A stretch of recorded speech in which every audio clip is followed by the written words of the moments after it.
What's up, everybody, and welcome back to the channel tonight for another recap review show of BMF Season 4. Tonight, we are talking episode 402, titled Discovery, written by Raphael Johnson and Damien. I do not know how to say that last name. I'm gonna come back to that. But what's really interesting here is directed by Charles himself, Raw Dog Charles, as they like to call him, Russell Hornsby. Wow. Which definitely been looking forward to seeing the episode we had heard, and he confirmed the interview that he had directed. Lucas and I back tag teaming, doing what we do best, breaking the episode down. So, Lucas, how you doing? But man, I am good. I just got out of Lucille's First Baptist Episcopal Church of God, where she spoke a word into my life. So I'm here now and prepared to talk about BMF. Man, this was an episode definitely getting back into what I am expecting for BMF. Yeah. This first episode was a little mad to me, but this one definitely liked a lot better. But I think what we are going to see now, and I think because of my conversation with the showrunner Heather, is that there's so much emphasis about what happened in Mexico. So we open up the episode once again with another sort of flashback scene of their time in Mexico, where we have Loco, who is Loco. Yes. And we hear wolves in the back, but they have a deer that they're butchering, and Meech and Terry think they're about to eat it. But we find out that they are going to be distributing the meat for the wolves for multiple reasons why. Strategy I would have never thought of.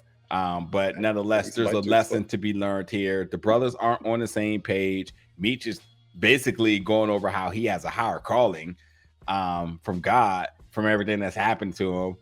But just for you, just what do you really feel about the opening with the Mexico flashbacks, and what do you make of this sort of almost lesson from the for the two of them from Loco? I still am confused about the message from Loco, because I have never been told in any hunting aspect to cut up the deer and go feed the wolf, and that would save you. No. I've never heard that before. So maybe it's an analogy about their business more than anything else. And that could possibly be it. As you break down stuff and you feed the wolves is another analogy normally meant for your team behind you if you're drug dealers. You know, if you're in the business, you got wolves behind you, and you always make sure you feed the wolves no matter what. Because if you don't, the wolves will turn on you.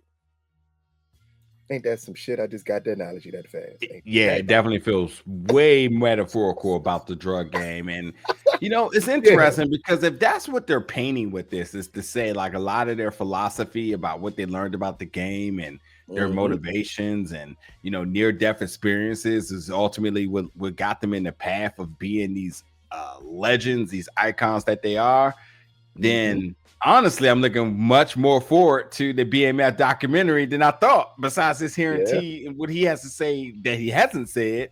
But I'm actually curious to say, like, what was happening in Mexico? Was this really a thing that changed their life? And obviously, or is Mexico even real? Is it a different? Or is Mexico metaphorical for something? Exactly. Exactly. But again, from there, we also get a standpoint of where Meech is. And that's interesting also, because it's the calling that he believes is upon his life. And you got to wonder, is that something, a metaphor that is meant to be his fuel moving forward, of why Meech felt like he was unstoppable at a point? Is it because he felt like it was God-given for him to be unstoppable? And then you also get the doubt in. And is this doubt also playing into the separation of the brothers? It's like they're using Mexico to really establish not only what BMF was, but also why the separation took place and why they be together. Because you can't have one guy who thinks he's on a higher calling and the other one who's just about the business. And if we pay attention to the story we know of BMF, everybody knew one thing. Terry was the one who really ran the business. Meech was the face of it. And is that what we're seeing here?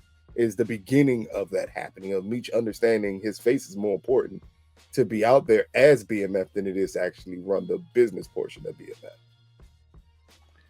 So real quick before we get into the rest of it, let me make sure now I get this officially correct. So we have writers Damian Macedon and Raphael Jackson Jr., directed by Russell Hornsby. So yeah, just want to make sure you give people proper credit, and also because people gonna be like, you ain't pronounce it right, and then they type it in the thing, because when you type it, that helps you pronounce it right. Little lines in between it to be like, no, they don't even give you that. No, they literally just copying the names. Right. They just said like, here's the name. They're not even doing all that. But let them tell it. Well, hey, listen, just spell it, say it, and spell it. Don't write it out. Spell it. Listen.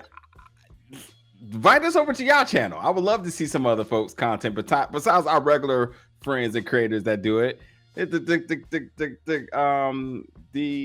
comic gangsters, Hey, no bull. Hey, I will make myself free for you and your 15 viewers, and I will go as hard as I do on this show. It's no difference to us. But dag nabbit, the correction is especially with look. I don't pronounce nobody's name right. I got a partner right next to me, and I don't pronounce his name right.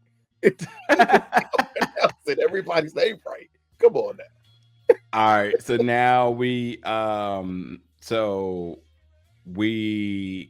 open up the episode where Meech is in the A, and Duffy and them are just basically talking about what they want to do. Little reflection back to Mexico, but Duffy opening up about his dad, and they talking about moving a ton.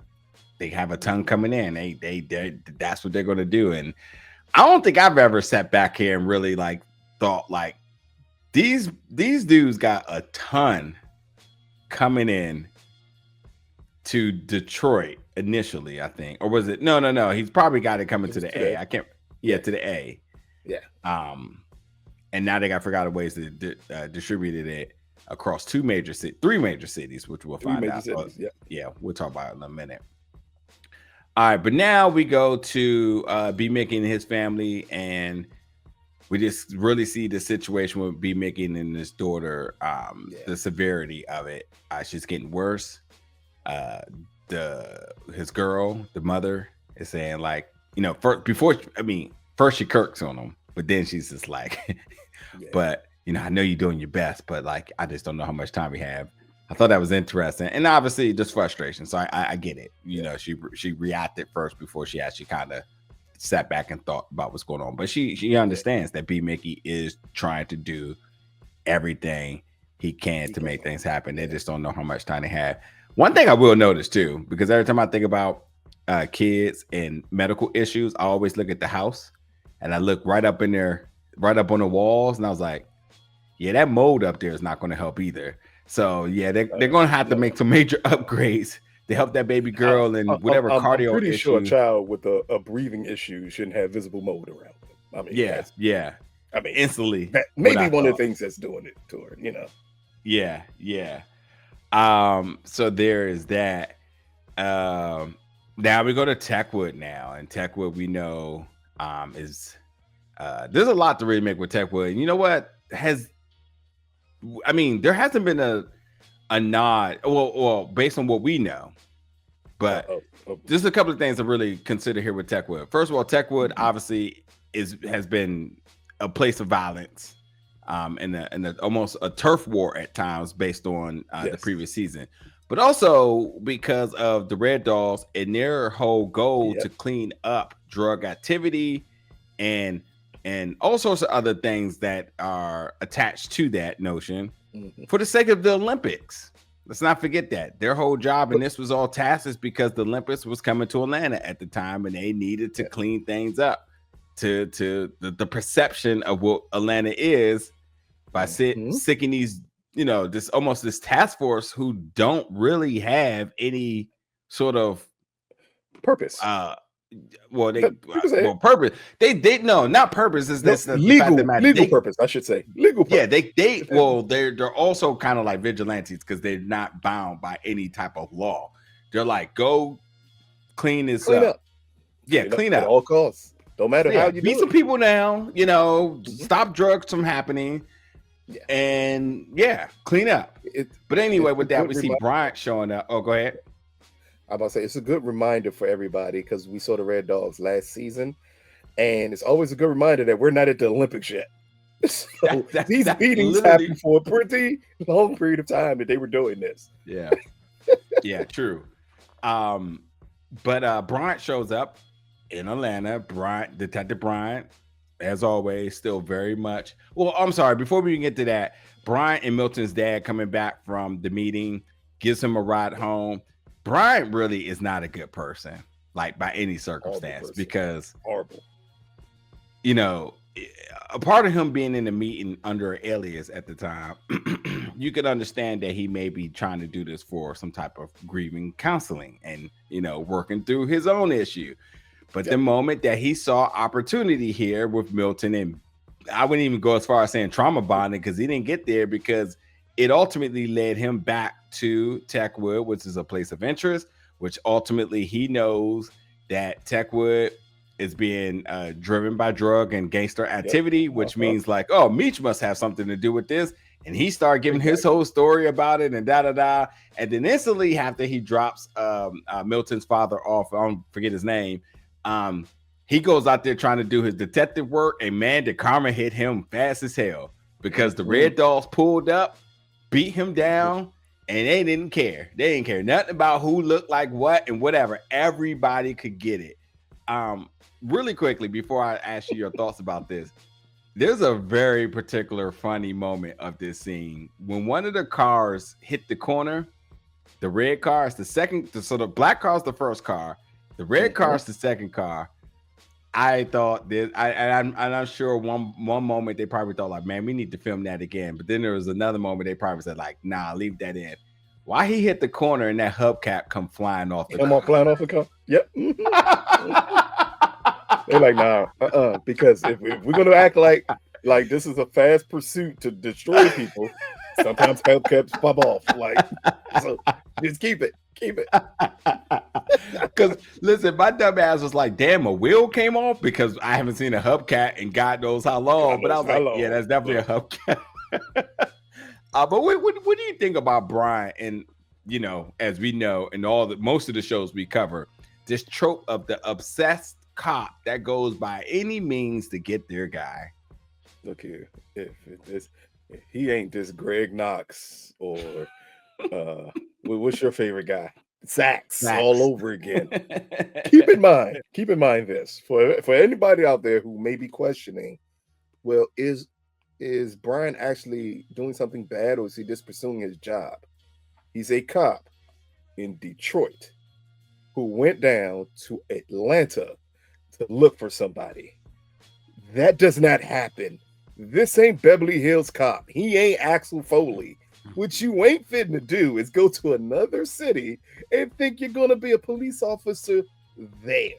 Like, this is complete obsession with Meech. That you went this far to... Keep in mind, in Detroit, Terry is still running drugs rampant in Detroit.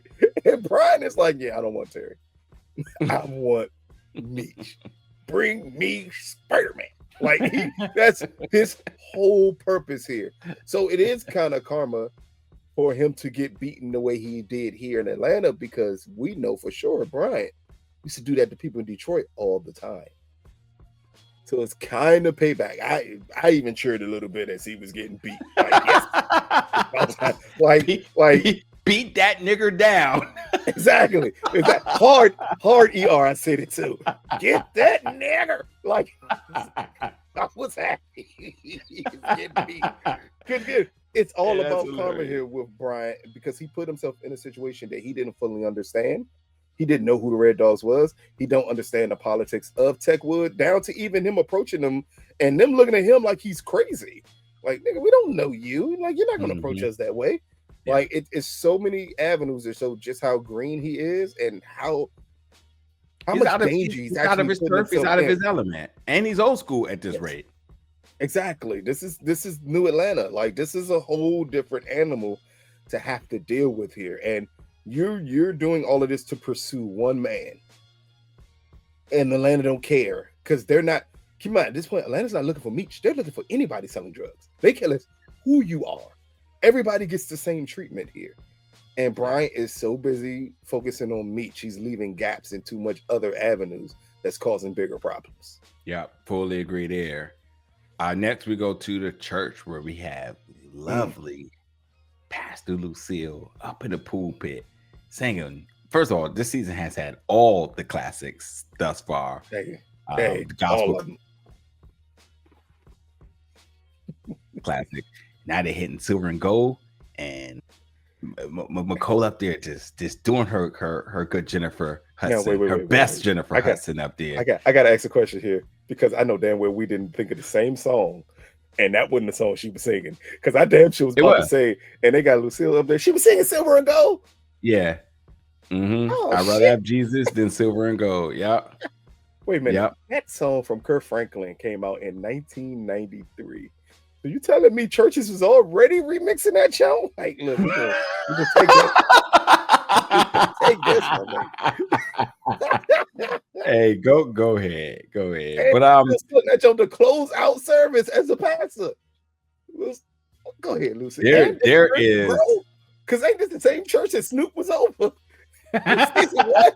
That church didn't look like that. Oh, that building fund that came through. Look at y'all. Won't he do it? There is so much to make on this scene that we're just not going to spend the time and do it. But Lucille's up there. She is the pastor, full-fledged. She's running shop. Charles is also in the very front of the pews, in the very front row, and he's loving it. He's having a good time. Now, first thing I want to say is Charles is a musician, so like you understand that music's always going to be a thing for him. So like, I don't think this was so much of him enjoying his separated wife singing and doing her thing, more or less of just him enjoying the music. But because I love a good church, some church drama, him sitting in the front row is definitely a choice. No, because no choice. He has no choice. Even because they still live under the same house. They separated. I don't necessarily know if they legally divorced yet, or even if they are, because they living together. He the first man. Ain't no different than the first lady. Charles got to sit front row, first pew. It's supposed to be him and Nicole up there, and Terry kids that have disappeared magically all of a sudden. I mean, because the council knew they were separating, and there had to been some issues in house. But yeah, I agree. I mean, yeah, by hierarchy or what you can say, like, yeah, he's supposed to be up there. But I also think there is definitely an optic thing in terms of having him there. And I also think him sitting in front, him, being dismissed, walking down the front aisle with a smile and everything. Again, the joy is the music, but also I just think like it keeps sort of like the sanity in the church, because last thing you want is your new pastor to be having turmoil at home, and then it comes into the church, and the church folk gonna be talking. But I'm sure there's some lovely people on the net that can probably dissect this scene with the utmost from every little thing that was to be picked up on. Even the song selection here is even interesting, because it ain't that far deep in this episode where she decides that she needs Terry money in order to get her baby girl, but she considered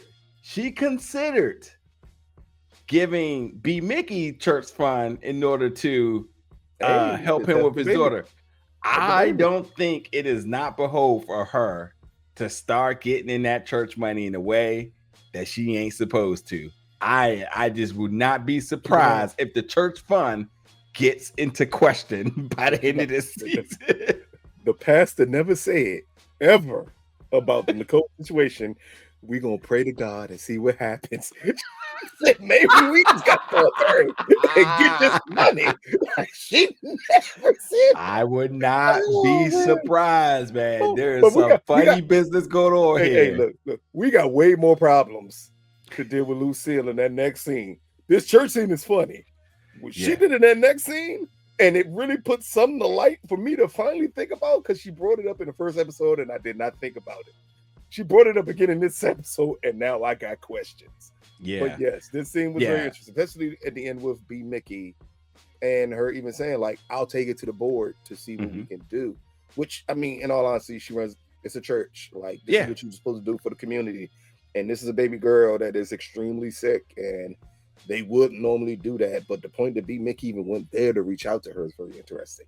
Yeah, I consider B Mickey a street dude. For him to understand that resource is available, I don't even think there's most church folks that understand that may even be available for them. So I thought that was interesting. I think it is showing a sense of awareness for B Mickey. Yeah. Time and time again, both street smart, both family oriented. You know, he's going to do what he has to do for his baby girl. I wonder if, and I hope by the end of the season that, you know, that is accomplished. It would, I think, regardless of whatever happened to be Mickey, or if there's something that happens to be Mickey, I would hope that there's some measure of, you know, happy ending for the daughter. We ain't gonna put that much into B Mickey because clearly he was given an opportunity for a happy ending and he turned it down. So I have questions about that too. Yeah. You're right. You're right. Now, that's a matter of fact, let's just talk about this right now before I forget. What is his top priority? Is his daughter, which I would say, but it seems like a little bit later that it might be to get back down a bit of a sense of loyalty, or is it the latter? Is it because him getting money the legit way doesn't expedite his needs in a way that he's accustomed to? So he has to re-show the loyalty to get down, to get back to the money. Is that really the dilemma that's kind of going on here? For anybody who's used to be in the game and you get out of the game, that adjustment to legal money is extremely hard. Money in the game comes really fast and it comes in great volume. And then when you realize you got to work 12 to 18 to 20 hour shifts to not even get half of what you were making in an hour or two, it's an adjustment that you have to make. And that's part of the issue with B Mickey. The weirdest part of it all is that when he's offered that money from Terry, that could really help with his daughter's issue, and he turned it down. Yeah. So immediately, I think his daughter issue is not the problem for him. It's in general, it's his life. He's tried to live the life of a working man, and he's like, this ain't me. Again, that's the struggle for a lot of guys who you get in the game and then you try to go legit and then you just be like, this is not me. This is why so many people relapse. This is why people who get out the game and doing extremely well for themselves, and then you question, how the hell did you get back in it? It's because it's the thrill. And you're not chasing the money. And I think that's the mistake a lot of people believe, is that when you're in the game and you get out and then you get back in, you're chasing the money. No, you're chasing the thrill of it. The thrill is just as addictive as anything else. That's what you're chasing. It's that thrill of, hey, what's going to happen this day? Am I going to get this? Am I going to get that? Like, that's what you're chasing. It's an adrenaline rush. Yeah. And that's what it feels like here with B Mickey, because other than that, it makes no sense. And you could say, well, he didn't want the handout from Terry because he didn't want to seem like it was a handout. Would it have mattered? He could have took the handout from Terry and still pursued it in the same way. But the handout is immediate assistance, like the mother of your child said you needed, and you turned it down. You went to Lucille for literally the same thing that Terry offered you. Yeah. And you said, no, I need to be down again. Is that just about your daughter? Or is it about you? Like, because you clearly put yourself over her by making this decision. So I think like that's going to be the conflict that I see is going to rise for B Mickey this season, is that it's not necessarily all about his daughter. Yes, he loves her. Yes, he wants to make sure she's fine, but it's still an inkling of him like, I need to be back being me, and I can't be me working in a faculty job. Yeah, I would also go as far as saying that him pulling the trigger, clearly he does it with ease. That's him. Can't pull no triggers at the GM factory, you know. So exactly. Hey, I'll say this too. And I know people always bring up that I'm old because I'll bring up certain songs. Jay-Z has a song on the Black album called Allure, and that is literally what B Mickey's going through. As I said, the song says it's the allure of breaking the law. Like, I got a thing for them big body Benz. It's like that's what B Mickey wants. It's great. That's a great call there. It's that part of it that he's looking at, and it's a hard thing to get rid of. Like, and again, if you're young, just listen to the hook that Pharrell sings, and you'd be like, "Damn, that's B Mickey." Yes, but that's most dudes. When you get out of the game, it's the hardest thing humanly possible. And I'm speaking from some form of experience. Not going to say what type of experience, but it's a hard thing to have to deal with, and that adjustment is not celebrated as much as it should be for people.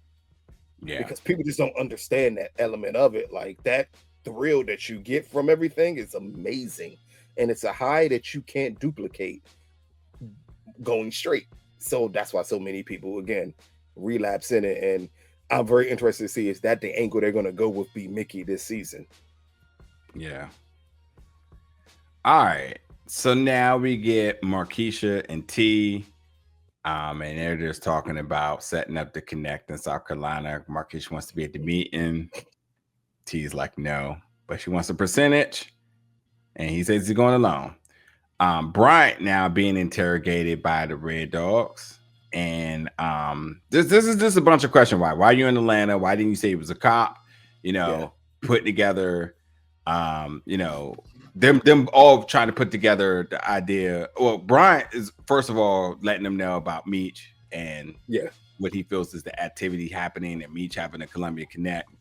And then because nobody's talking in Techwood, the Red Dogs aren't able to really get any, confirmed information. Intel, great, thank you. But they have heard of Meech.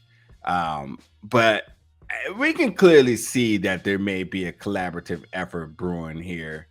But again, two different philosophies, two different cities, one target. What did you think about this sort of meet yet interrogation and Brian's sort of stance, but his continued obsession with getting Meech? That legit Bryant is Axel Foley. Literally, that's the first thing that popped into my head. Like, wait, man, didn't Axel go from Detroit to LA looking for LA? God damn it, Brian, it's Axel Foley. Like, this is Beverly Hills Cop all over again. But again, it's very interesting that the Red Dogs, and we get them talking about intel, or even them bringing up like, we did try to stop him before, but we couldn't find anything. And it was just showing just the strategy that Meech had here. But also it shows why the strategy doesn't work for the Red Dogs. They're not interrogating anyone. They're beating the hell out of everyone. How am I going to stop anything if I'm just walking up to you, beating you, and ending it right there? That is insane when they talk about you can't get any intel or anything. Of course you can't get intel. I'm beating people senseless and then I'm leaving. Like there's no room for intel involved in that at all. So when Brian is just giving them and feeding them this little bit of information, as we find out later on in the episode, it piques the interest of other people, but not the leader. The leader of the Red Dog, and it's because possibly he's in those Comstat meetings and he has a clear directive. Get rid of drug dealing at all costs. But all costs does not mean we need to ask questions. Beat them till they stop doing. The Red Dogs is a black mother. They're going to just beat you. They don't have time to ask questions here. I told you to take out a chicken. You didn't take it out. I'm going to beat you.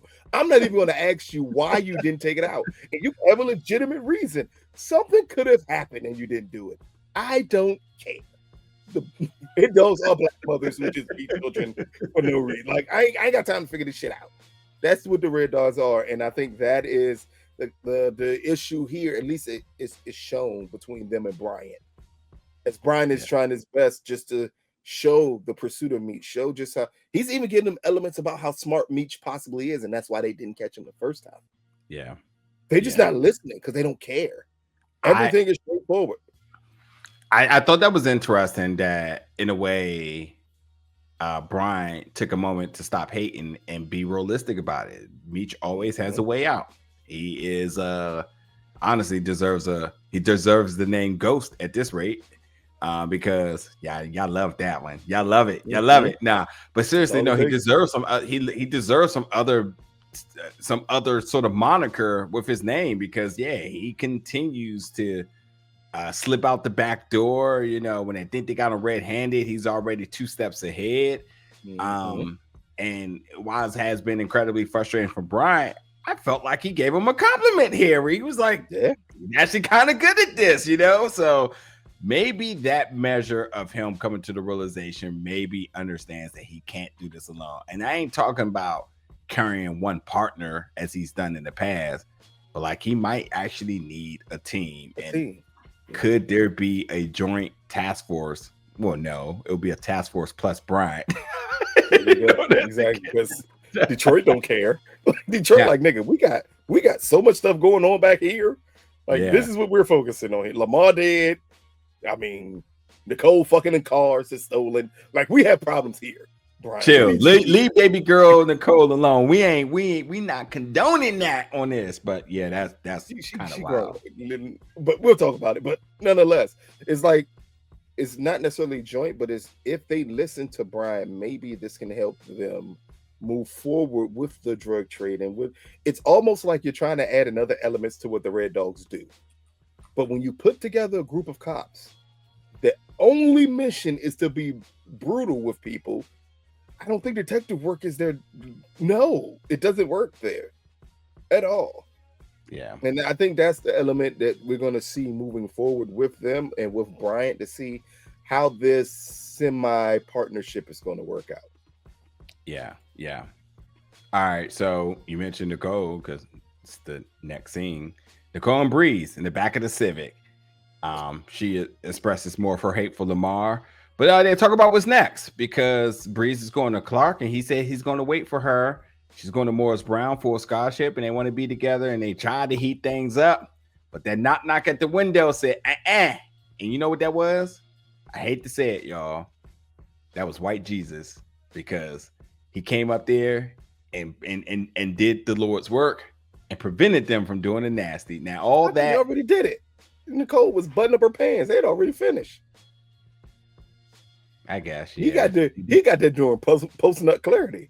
It's too late now. Yeah, you're right. Now. You're right. I just pretended like it didn't happen because not my baby girl Nicole out here being fresh in the pants. She ain't being fresh, but Nicole just like, look here, you know, I'm going off to college. I as someone who's had to deal with kids this age, this is literally something I say should happen before you go to college.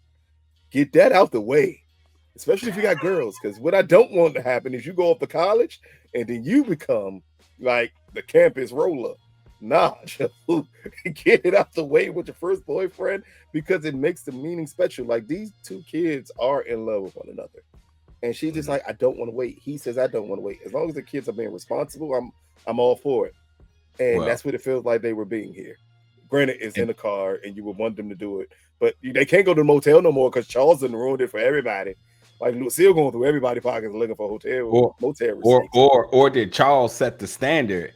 And I hope the whole theme of this ain't raw dog Flenory's. Nah.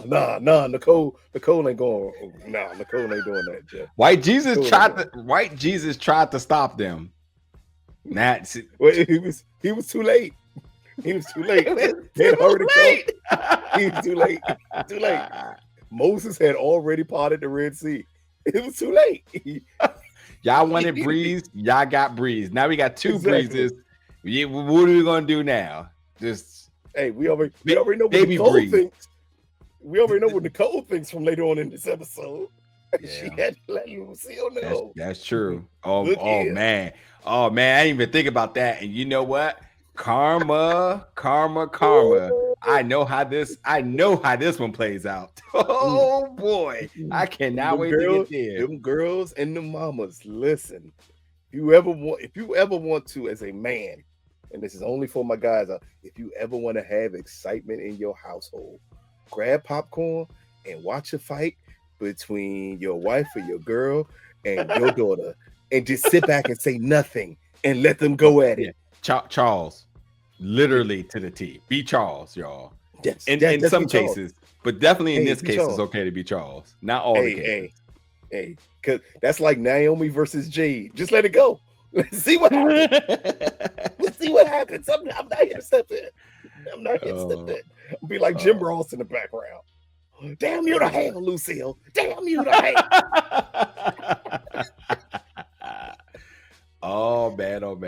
Wait till we get to that scene. So now we take our talents back to Platinum Palace. We always got to go here. This has become a mainstay on the show. But obviously, anytime in Atlanta, you know the ball is going to pull up to Magic City. So why not? It makes sense. But yeah, Meech is there, of course, doing what he does, talking a little bit about his time in Mexico. Yo, hold on. Now I gotta ask you, because you the OG here. Now, he talks about the snake, but homeboy asks us about the what monster? The Gilligan monster? What did he call that thing? I thing? had never in my life heard about that. I didn't know what the hell he was talking about. Gilligan monster. That's what he said. Gilligan monster. I never heard of this ever before. I don't know if it's an Atlanta thing or Southern thing. I had never heard about this Gilligan monster that he brought up.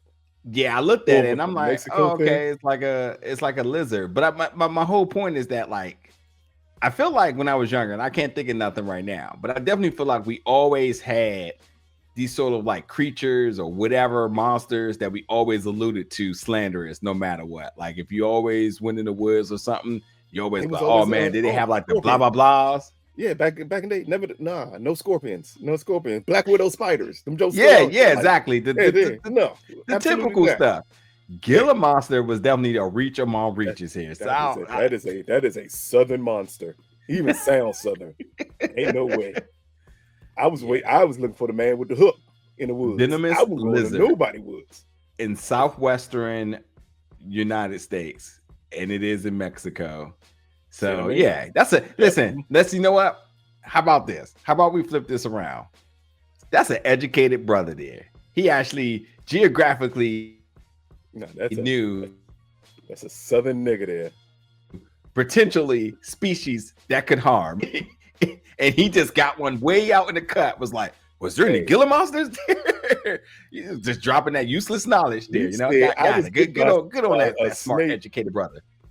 Me said I was bitten by a snake and almost died. This nigga brought up a whole nother animal. Like, nigga, I said a snake. I don't know anything about these other animals here. And Meech black. He exaggerated like shit. He got bitten by the little black spider from the garden. Probably wouldn't even nothing that's But again, like it was very interesting to see Meech holding court in a strip club, talking about Mexico again. Like it feels like he's prophesizing about it. Like, I survived this, so now I'm this because of all this stuff. Meech the Baptist, Joe. That's what Meech I'm about. The Baptist is wild. But now we are introduced to a new character, a reoccurring character in Purdy. So we hear the music, and Meech instantly says, "I like that. It's a hit."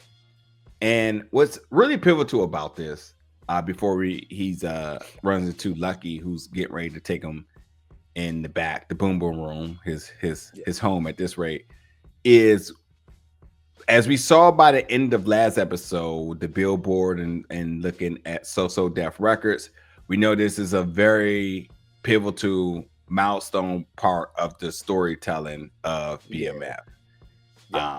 And now that we see Purdy seems to be his target, Purdy potentially could be his first artist. And with that, we clearly see that they have avoided by any means necessary the true first talent on their record label. So before we even mention the name, because we're not going to mention it yet, I'm curious about what you instantly thought when you heard Purdy and you kind of knew where it was going. I was questioning. I don't remember BMF having a singer. And I was like, this is odd. Why are we even bringing? But yeah, maybe it's not supposed to be the first artist of BMF, but the first artist that Meech worked with. That would be two separate people, though. For people that don't know, because I think Meech at one point in time was tied with Block. Block, if everybody knows, is Candy Burst's baby father. So you got to wonder, is that a connection that you're going to with the singers? Because then that'd be a connection with So Def. And maybe that big connection. But this Purdy angle is very interesting for them to take here. Because who was listening to R&B in the strip clubs? And did I miss something? Like that? Neither one of her songs were strip club songs. Like, Yeah. I was thoroughly confused on why those songs were being played there. But again, if you're gonna play this angle up with this artist, I think this will be just the way Meech gets his foot in the door. I don't know if they're gonna fully avoid Blue Da Vinci, because you can't. You can't. You got to be respectful. You cannot avoid Blue Da Vinci at all. That's a highly important move that BMF makes. But we got to also remember they made that move with Blue in the 2000s. It went in the 90s because Meech had backed Jeezy and all of them way before Blue. So, like, I mean, I think this is supposed to be his introduction and just how profitable music could be. And I think that's the angle they're going to try to use with Purdy here. And she's clearly going to be a love interest in Meech. Like, we can't expect her not to be a love interest in Meech here. Like, that's thoroughly important. But as it just pertains to the music aspects of it, I don't think that will be the angle they will go with. At least I don't know. Maybe they try to do gold that she signs with, but then they know people gonna ask questions like, wait a minute, BMF didn't have a singer, or like my knowledge, they didn't have a singer. I mean, it literally goes back to the beginning scene that, dramatization of everything based on true events, some, inspired by events. How you gonna my thing is, because, Blue Da Vinci, that's what we're talking about, folks. Look it up. You understand. I think they will avoid it because I think they don't want to even get down into any legality. I also don't think they want the show to be put into a bad narrative, because we know that the moment we heard that there was a BMF series, Blue Da Vinci went around the internet and said, you better not say my name, da da da da da. And that's okay if they want to take a different approach here. Or the other ladder of this is BMF had a record label.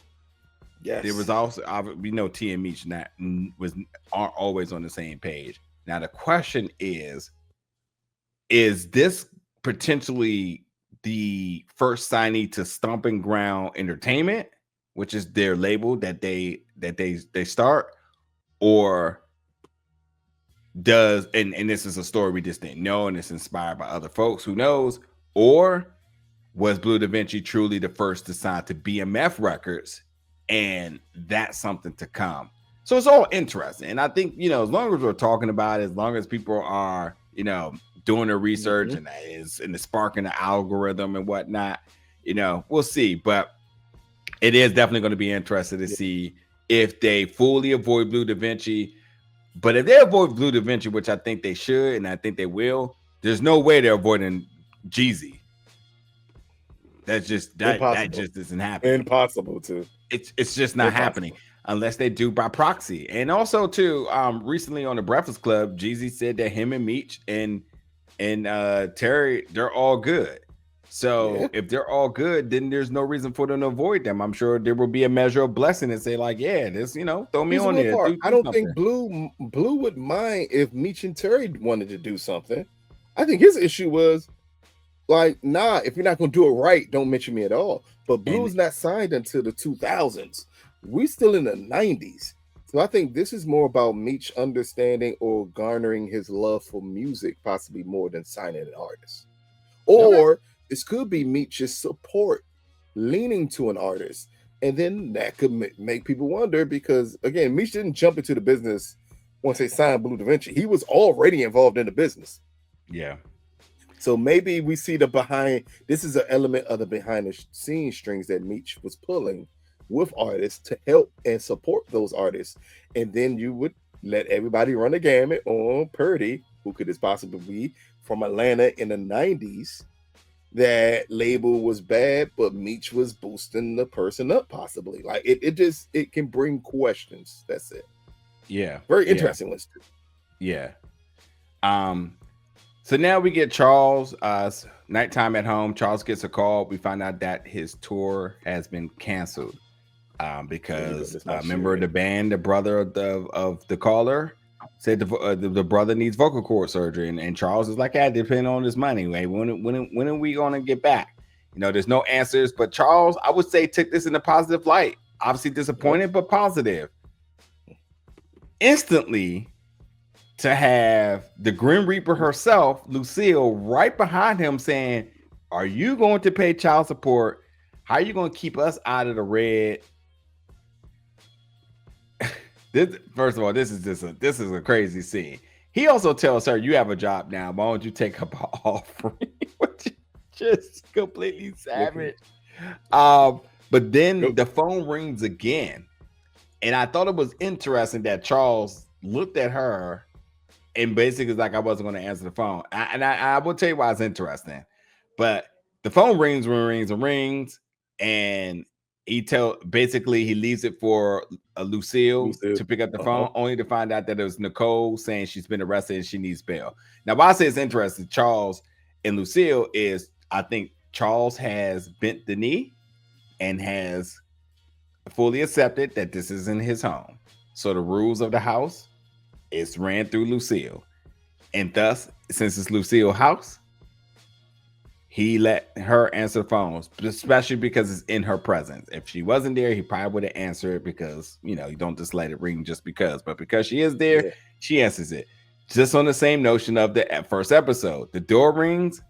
She said, "No, yep." What did you make of all of this? If you make anything of this? I made something of it immediately here, and I made something of the most interesting part of it all is when Lucille said, "Are you still gonna pay child support?" And Charles brings up the most important element of child support. Yeah, there are no kids that live in this house. Why am I paying you child support? You greedy bitch! Like, kids in this house. Terry don't live here at all. Nicole is on her way to college, 18. And Lucille is still asking for child support. And she 18. What we talking about here, Joe? I was not expecting that from Pastor Lucille. Like, what's happening right now? Pastor Lucille already done turned into Joel Osteen. She's only been a pastor. Why does Joel keep getting? She's already turned into Joel Osteen, and she's only been a pastor for 2 weeks, looking for money out of every which way but Lucy is what Lucille's doing. But I don't think necessarily it's about child support for her. I think this was a moment for her to belittle Charles as much as possible because she still hasn't forgiven him for what happened. And because she hasn't forgiven him for what happened, she takes pot shots at Charles all the time and leaves it up to him to figure out how to deal with it. And that's what, so far in these 2 episodes, that's what it's all been about here. It's taking pot shots at Charles. Yeah. And that's a very interesting angle they're playing with these two here, because it's clearly an angle that can't survive, because it's going to get to a point where he's just going to be fed up with it. Yeah. And Lucille doesn't care. And I love when his response was, "Oh, you got a job now. You take up an offering. If you need money, you the pastor of a church." Like, pastor? No, that's not a low salary that Lucille is making here. So if they survive off of her working at Burger King and Charles working in the faculty, I'm pretty sure that pastor job pays more than what she was making flipping Whoppers. Either that, or like I said, she gonna end up turning to my man Pastor Bling Bling out in out in Brooklyn, in New York. Shout out to him. Shout out to him. The most I had never seen a human being wear as much jewelry as I saw him wear, and he wore that at a premiere full of other celebrities, full of actual celebrities, and he had more jewelry on than all of them. Yeah, just to name drop a few top 3 people I saw in there that potentially easily could have had more jewelry than them: Hitmaker, Remy, and Joey. Yes, and he had more jewelry on than every single one of them. None of them combined, their jewelry wasn't as much as he had. And he was supposed to be a pastor. This tells you the crookedness of it all. Hey, I'm going to the next one. Google, get his name. Let's name drop him fully. Y'all know who we talking about. He in jail now. Ain't no need to name drop him. He in jail now. He ain't got jewelry on now. You true that. Yeah, true that. So now we got Nicole, who's being interrogated at 18, so legal. But they talk about the car being reported stolen and want to know who gave her the car. And they said, what brother? And they got both of the pictures on deck. And Nicole stood 10 toes down and said, my brother, Michael Smith, he's a bastard. And because she's legal of being 18, yes, she can be held. But I applaud Nicole for her first time in this situation, knowing exactly what to do. Any surprise here from you? Shout out to Nicole for being the first child in existence of television to have a made up bastard child and it not be from her father. Because she legit because my mom was out there. You can tell she don't like Lucille. She didn't even say the child came from Charles. She said because my mama was in them streets. I heard that and I said, oh, that's funny. She was like, nah, I'm not gonna badmouth my daddy, but my mama was a hoe and had this bastard child that we don't talk about in that's hey yo, I didn't even think about that. You know what's funny? And I can't remember exactly when I said this, but there definitely was a point that I thought the storytelling of this series was like a love letter to one of the parents, and I believe I thought it was to their mother. And to the mother. And we know the mother has been very close to the project. Nicole Flenory is an executive producer of it, so she's very close to it as well. But I actually have to say that there seems to be no bias in whatever parent they want to attack each season, and this has definitely not been a season for Lucille, because right now it's very easy to be Team Charles. He is catching strays left and right, getting hit below the belt, and he's kind of just been chilling. So honestly, I'm kind of rooting for Charles, man. I hope he gets out of that toxic situation. I hope that, you know, he finds himself. I hope that brother heal, and I hope he just get him a fine young thing, and he just get to just do what he want to do out there in the world. And then shout out to the ladies in the holding cell for Nicole who was treating her like she was in prison. Like, you ain't raping nobody in the holding cell. Hey, yo. I heard somebody say, ooh, look at that fresh young thing. I'm like, nigga, they're in a holding cell. Like, what are y'all doing here? Don't tell me you turned lesbian in 0 to 3 seconds. You ain't even experienced women yet and you already ready. And I'm confused. I want to say so much more stuff here that could possibly offend people, and I don't want to offend anybody.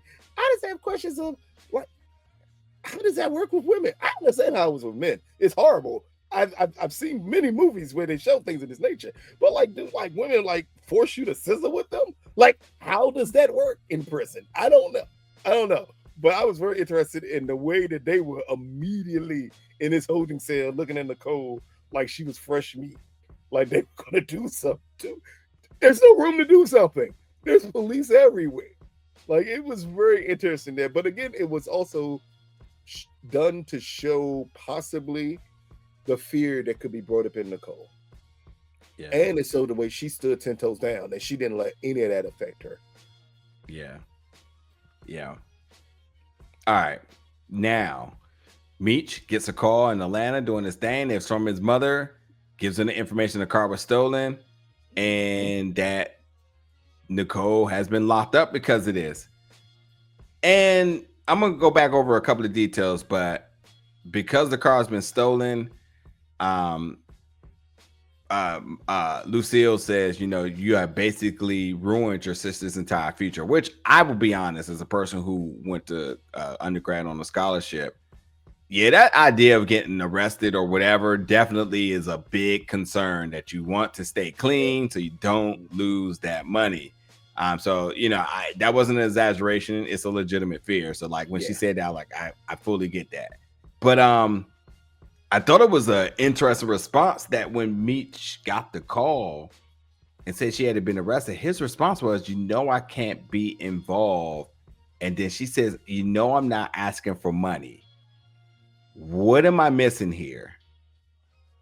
It was almost like saying, I can't come back there to help because if I do, I'll be locked up. But who's looking for you in Detroit? Yeah, and it's not like you're saying, like, go put the money on the book. We got to also keep in mind at this time, Meech doesn't know that Bryant is in Atlanta. But I mean, like, I don't think do you think she was asking for money right here?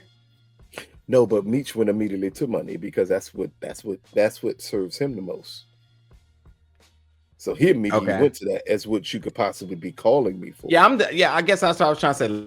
Like, who was reaching here? Yeah, it was Meech. Like, you could Okay. tell Lucille was just mad that it happened.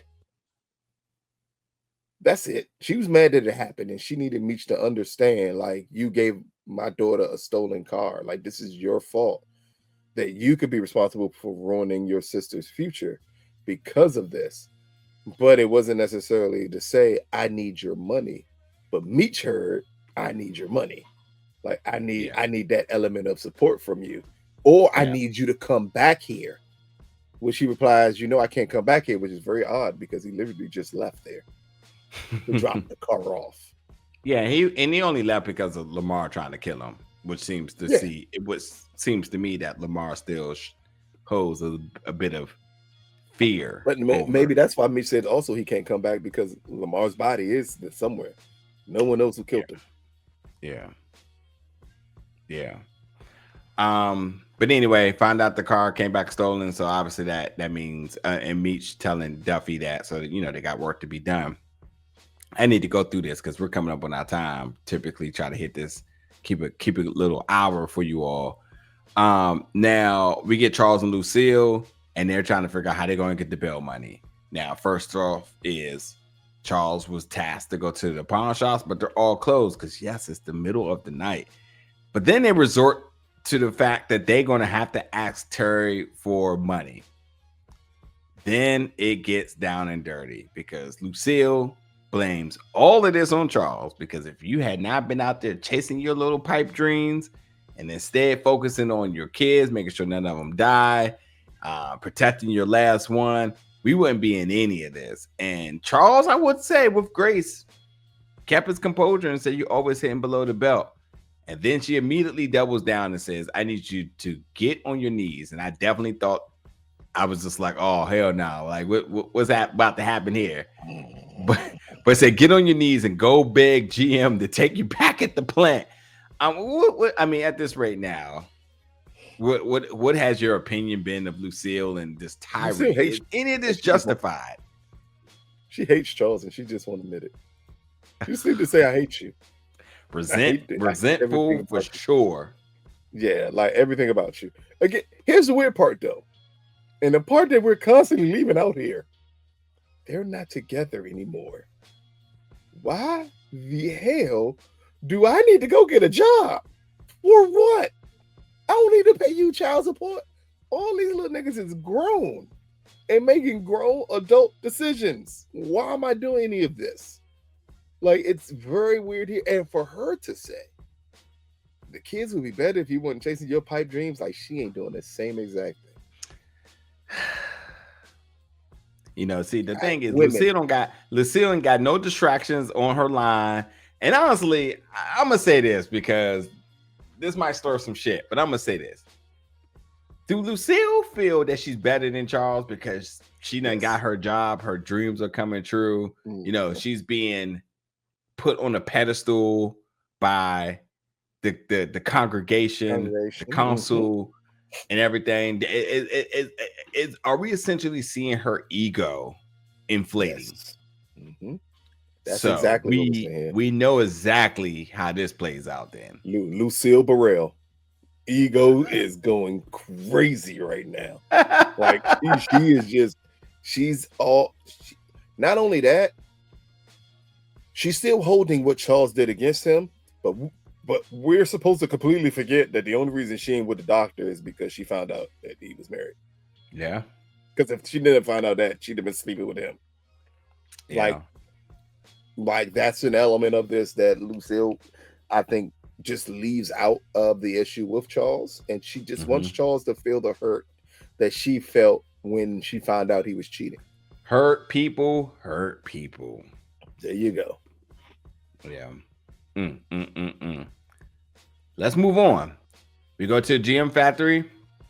We see Hoop out there keeping an eye out on B. Mickey. Well, at least that's what his job was to do. But he got caught sleeping, and Mickey rolled up on him and said, like, listen, you're a terrible right-hand man. You're sleeping on the job. He wants to have a meet with Meech. Meech ain't there. He says, fine, I meet with T. But I'm going to tell you right now, the only thing I take from the scene, we're going to move on, is that B. Mickey ain't no bitch. Like, he may want what he want, and his distractions may be all over the place, or his motives may be all over the place, But like he ain't sitting out here asking for breadcrumbs, like he's some indentured servant, trying to get a handout, crawling to the master. He's like, nah, on some man shit. Like he need to meet with me. So I do appreciate that. Makes this whole thing with him, while it is a little confusing about his motivations or what's his priority, but it damn sure ain't a question that he ain't no bitch and he will definitely get the strap at any given point. So I'm liking this. I'm tuned in to see what else is up for B Mickey. Yeah. Now we get Bryant, who is in Atlanta, and gets a call that Nicole had been arrested in the D, to find out coincidentally that the car had been registered in Georgia. He gets an address, and of course we know what he's going to go do there. Charles now goes to the pawn shop. He goes to pawn his instruments. It was going to go on consignment, but instead he took a 30% cut in order to sell it instantly. Now, T is talking to the Connect from South Carolina, talking about how he's going to move the product. He says he told you he's going to work with Markeisha. He definitely gave him instructions to look but don't touch. I think the only thing I need to make here is that we understand that how he's going to move it, how he keeps the cops off of him. But the dogs can sniff it. Yeah, fertilize it. Yeah. And I'm sure we're going to see some type of dramatization of this at some point. Definitely. Or we're going to, what am I saying, dramatization? We're going to see a scene of this at some point of how this works. So that's why I think they put out all the details here. But do you think because dude was so giggity to work with Markeisha, do you think T was jealous here, or he just was keeping it 100? Definitely jealous.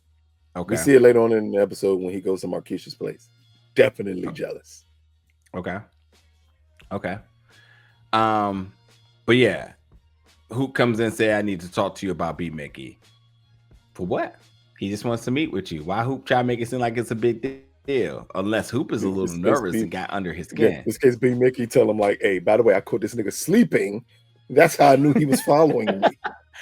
And sleeping is not the word he should use. Slipping is the word. Yes. Definitely. Meech is at the dealership now talking to the broker and saying like, listen, cars came back dirty. We obviously need to know if all the other ones are.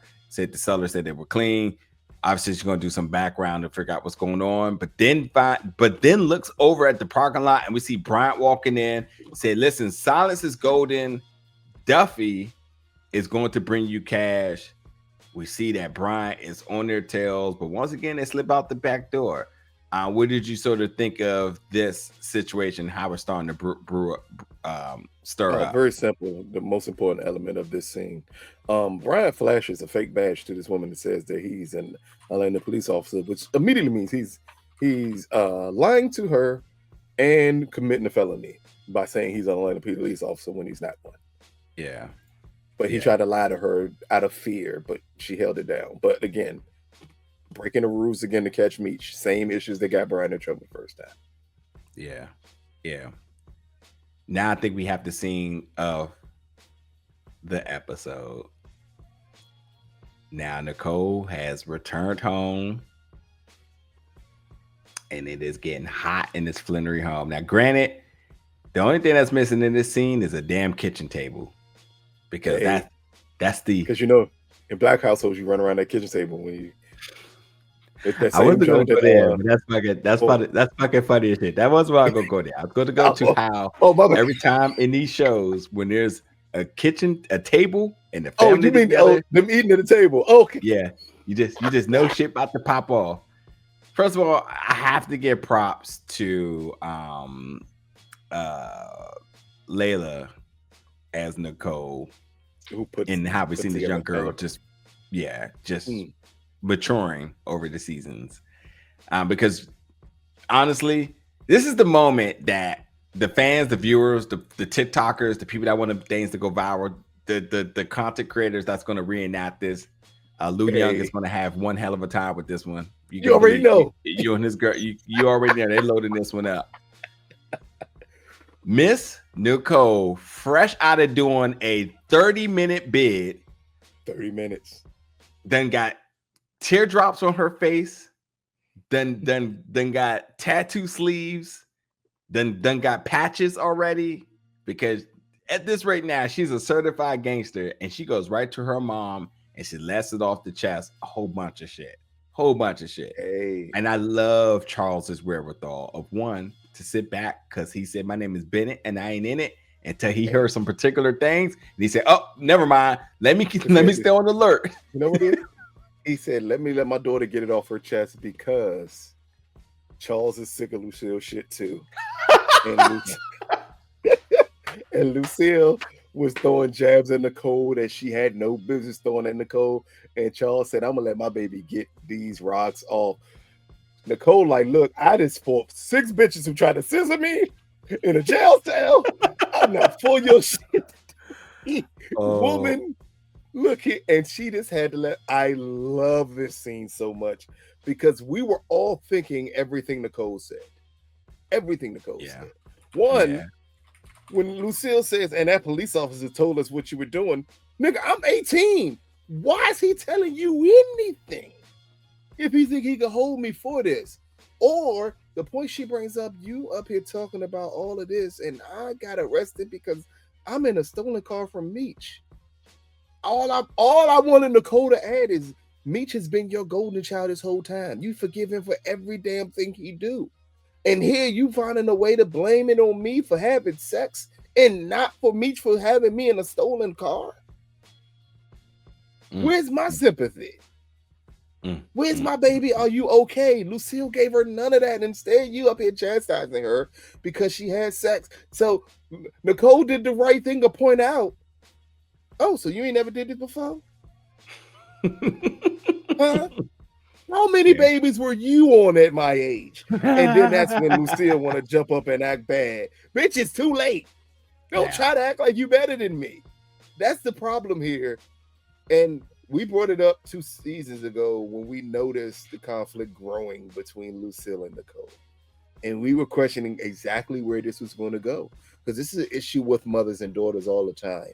Because some mothers, not all, tend to be on their high horse. As you said just a few seconds ago when it pertains to Lucille and Charles, she done got a robe, as Nicole said, and that robe done went to your head. You done completely forgot the woman you was. You done completely forgot Nicole and saw you flirting with this other doctor while you was married to her daddy. Nicole saw all of this. And Lucille's acting like that robe was Jesus's blood and it done washed away all of her sin. And Nicole is sick of it. Like, this is one of the best scenes they put together in BMF because it's one of the raw scenes. Like, if Tyler Perry could do this, Straw wouldn't be a horrible movie. Like, in this one scene, it's better acting than that whole movie. That's crazy. This was the scene. $40 is a wow. You know what? We don't have time for that. But definitely, since we're here to promote folks, check out my boy Brandon B. Avery, Just My Opinion Reviews. Oh my God. He had a field day with that one. And actually, just to go on the record, I didn't mind the film because I knew exactly what I was getting myself into. Taraji is a phenomenal actor. The plot it, but I enjoyed myself. I was not there looking to be like spiritually motivated to make choices in life. In fact, I wouldn't have been mad if she came out there and had superpowers. I would have went as far as with that. Like, clearly she had some form of power because by the end of the episode, when you find out what happened to that child, and you're wondering why the fuck that no one even bring up to her, bitch, the child ain't even here. How do you get into a fucking school and no children of yours are go to the school and that be okay? Yeah, come on, bro. Yeah, we're not gonna act. But go back to this scene between these 2 amazing actresses that they put on display here, because you needed to see that raw emotion between mother and daughter. Because again, this is the tables turning on Lucille, and Nicole needed to be that mirror for her, the way Lucille has turned everything on Charles. True that. And, you know, I'll come back to it in a second, but just going to the next team, because we got Bryant and the Red Dog dude, and then they're squadding up. We see Bryant looking at all his evidence and trying to put things together. But when the Red Dog dude comes in and basically like, listen, they want to work together. He has information. They have information. They think there's value in one another. There may be potential intel that may be of interest. You know, of course, it's a no-brainer for Bryant and his Yeah. obsessed ass. The next few scenes, we got to. Well, first off, we got Meech and Duffy, and Meech is basically feeling like this is all his fault. He's feeling the guilt here. Yeah. And Duffy lets him off the hook and says, like, you know, it's not your fault. We know what it is, et cetera, et cetera. Nicole, she's gonna be all right. But then he instantly, on the next scene, call Nicole and tries to square things away with her. And that make sure that she keeps it. Make sure she keeps it like 100. What's the word I want to look for here? G. Yes, G. Thank you. Make sure she keeps it. What did you do? He's proud of her, but Nicole just, you know what? Nicole's still on 1,000. Nicole the realest person on this show. She let Meech know, I don't fuck with you, but I'll give you this information, but I still don't fuck with you because of the situation you put me in with this car. We're not even going to question that Meech and BMF brings in so much money that he could legit have bought her a car legitimately, and not a car that had to be cleaned, a car that needed to be cleaned. That was unnecessary. It was supposed to be clean. It just was. No. I tell you what.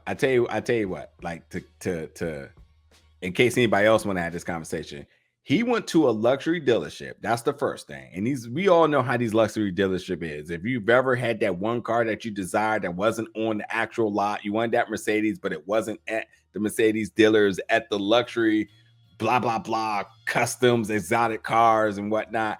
So you've been there, you know the business that these people do. Or Chargers. Yes, this ain't exactly. You going to. Exactly. You couldn't get the Hellcat at the Dodge dealership. But Customs Exotic had one on the lot. It looked a little bit, it wasn't the best condition. It wasn't the most expensive. But you know when you started talking with that salesman that it was just grime time galore. And some of y'all went forward with it, but others said, nah, this ain't for me. My point I'm making here is that this is honestly a statement to everybody that sometimes those places aren't the best choices because things like this comes about. If you ain't get you a damn lemon, you damn sure got you a bad fucking registration. I'll go even further here and let people into a little thing. If you buy a car and a number goes past a certain number, I'm not going to say what that number is, it immediately triggers the IRS and everyone else. So if you happen to be someone who is in street pharmaceutical work, you find dealerships that are willing to get you cars and sell you cars at a value that is not that of that car, or switch the paperwork for you. So the expensive car that you have does not come up as that car. And that was the issue here. Even though, granted, Nicole was a Geo Metro. Somebody tried to tell us that it was a Geo Metro that she had or something of that nature. I think you said it, but it was a Civic.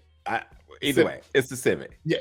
Either way, it was something. I forget. Somebody in the comments said it was a different car that made a lot of sense for that time period also. But this is just that type of dealership that Meech would go to, and he's buying vehicles in wholesale from them. So he technically, all he did was take one of his fleet vehicles and give it to his sister. And that's the problem here. And that's the problem that gets brought up later on. Honestly, should we take all these cars out? Because if this one came up stolen, all the rest of these cars are going to come up stolen. Yeah, honestly, it's a blessing in disguise for them because it would be nothing worse than somebody with the product getting caught because the car looked clean. Hey, you don't want to say car that was still hot, you know? You don't want to say it, but I'm pretty sure Meech was thinking it. Boy, I'm happy Nicole got arrested in it.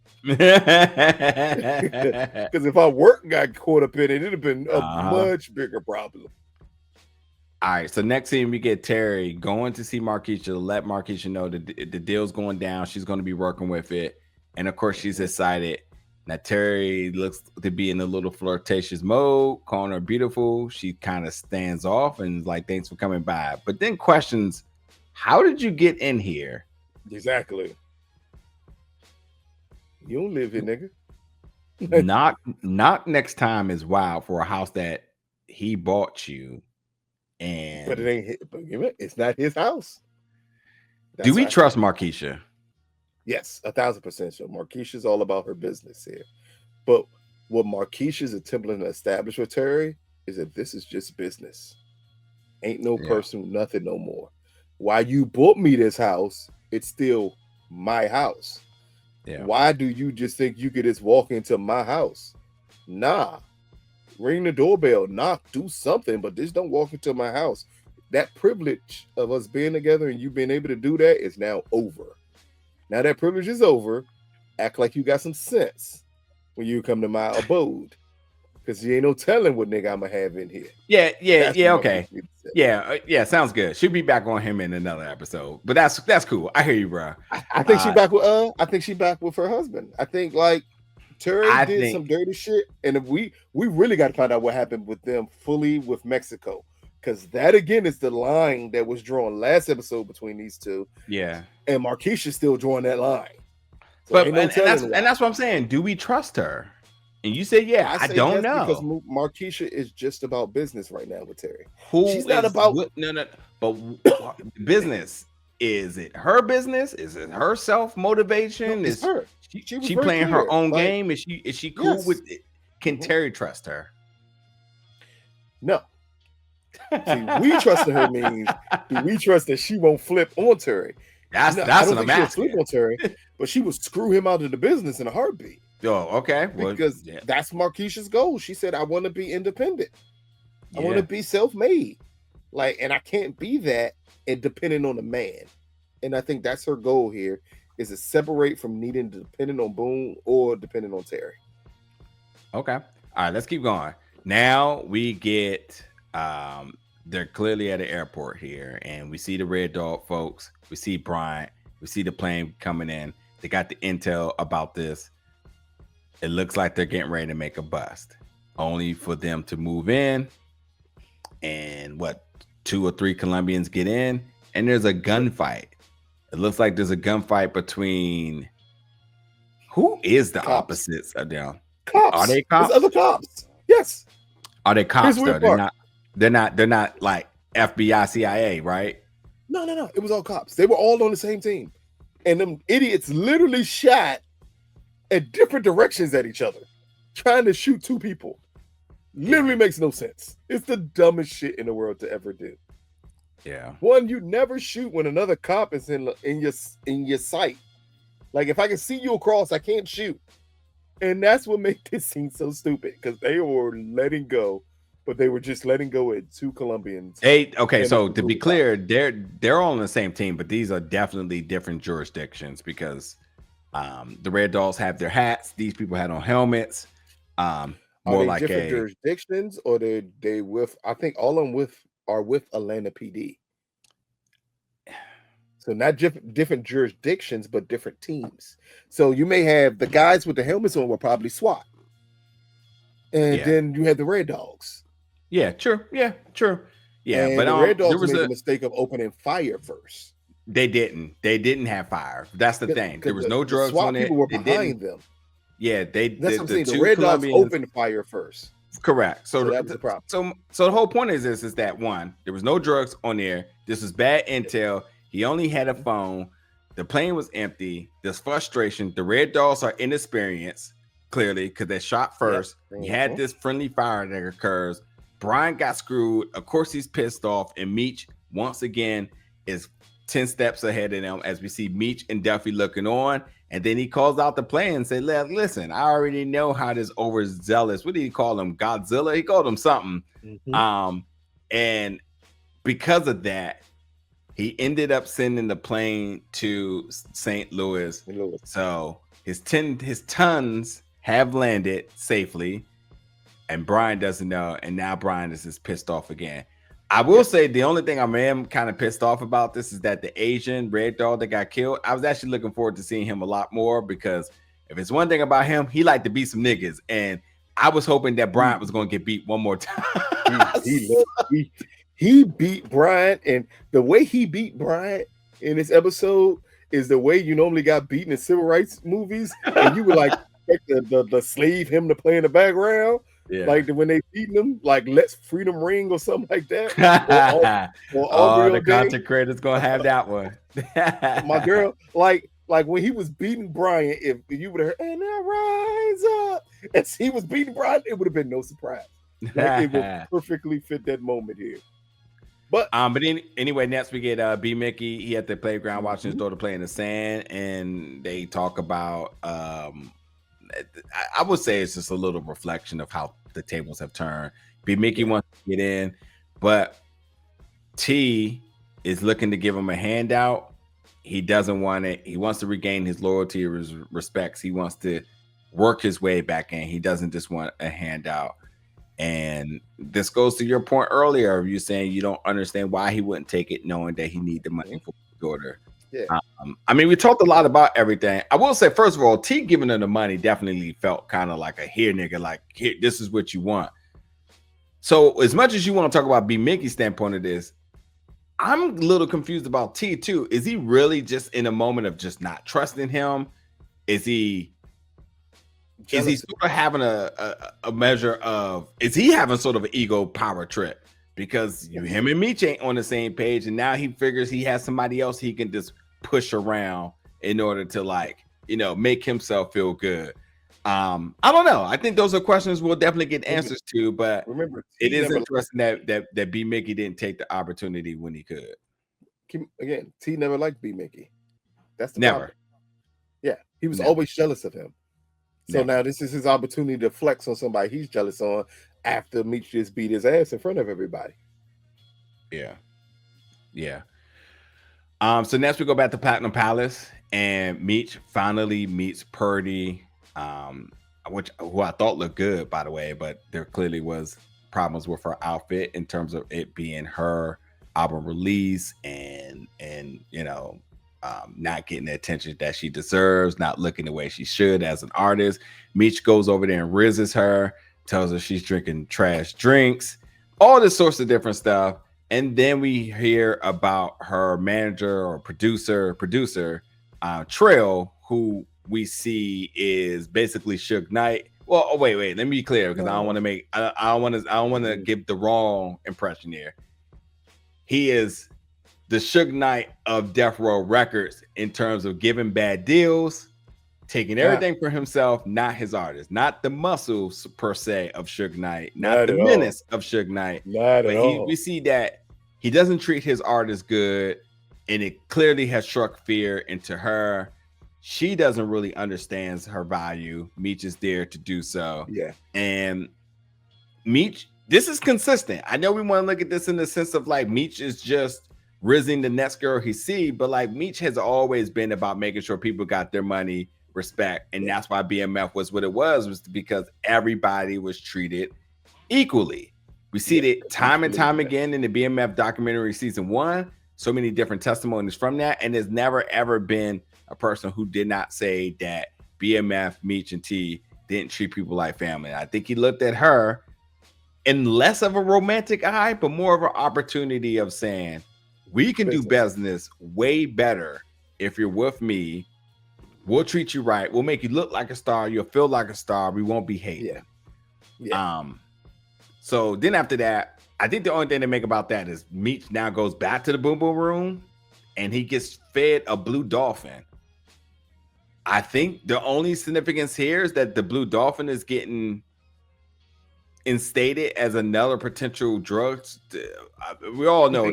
First of all, I don't even remember it being big back then, but I know it was big probably within like the last 15 years. I think it was the Molly blue dolphin, the Obamas, the Megatrons. So I think they were. Is the blue dolphin supposed to be Molly or X? That's a good question. X because of how she described it, but Molly because of how I remember it to be. Yeah, I remember. Not that I've taken it, but we know the error. I remember the blue dolphin being, but this is way too early for Molly. Yeah, but this is right in that area for the birth of ecstasy before it became like the thing to do. Yeah. Or again, maybe it's some variation of it early on, and maybe they took the name Blue Dolphin because we knew, or people know that, or people may know, because people know for sure that the Blue Dolphin is a form of Molly. Yeah. But to make out of that though, it basically was the blue pill for Meech because he started having these enlightenment moments, thinking about things, and We saw the little flame in his eye, and obviously, I guess he's this, So maybe this is think of this X, measure of 'cause motivation. that's ecstasy Maybe for it's sure. X. Yeah, maybe it is. Or That's ecstasy for sure. yeah, because baby Adderall. I mean, Yep. Father Adderall, should I say? Yeah. Adderall's the baby. There you go. X. Yes. Yeah. So you know, maybe this is how he's going to start to get his motivation to start to, you know, mastermind other stuff. Who knows? But anyway, the shipment arrives in the loo, and homeboy cannot be trusted. That's all I know. Yeah, he is. All he's thinking about is we can do this ourselves. Here's the thing, and I think this is a full circle moment. Terry said he could not be trusted. He Meech did. told Duffy early in this episode, he's just talk. He ain't really like that. And here we see Meech's first big mistake is that he trusts somebody that he shouldn't. Yeah. This boy was very quick to say, if we sell all of this, we can get Meech out the way. Yeah. And Terry wanted to kill him last episode for the same reason. Yeah. Yeah. Yeah. That's it. That's the episode. There was a lot that happened. Definitely so much to really set the path forward for the rest of the season. Yeah. Y'all let us know y'all thoughts about episode 2. Episode 2, which was titled, where was the title of this episode? It just slipped out of here somewhere. But nonetheless, I thought it was a great episode. Fantastic job directed by Russell. Great rebound from the first episode. Definitely good. That's a good point. Really, for a season premiere, like this one really laid the cards out on the line. Exactly the storylines moving forward this season. Yeah, from the brothers to B. Mickey to Nicole and Lucille to Charles now, and what he has to do with his life moving forward. Yeah, like this one laid it all on the table. Yeah. But yeah, get in the comments. Let us know your thoughts about episode 2, predictions for episode 3. And as always, we're back here for more reviews of content and definitely BMF each and every Friday on STARZ. We'll see y'all back next week. Thank y'all for watching, folks. Piques.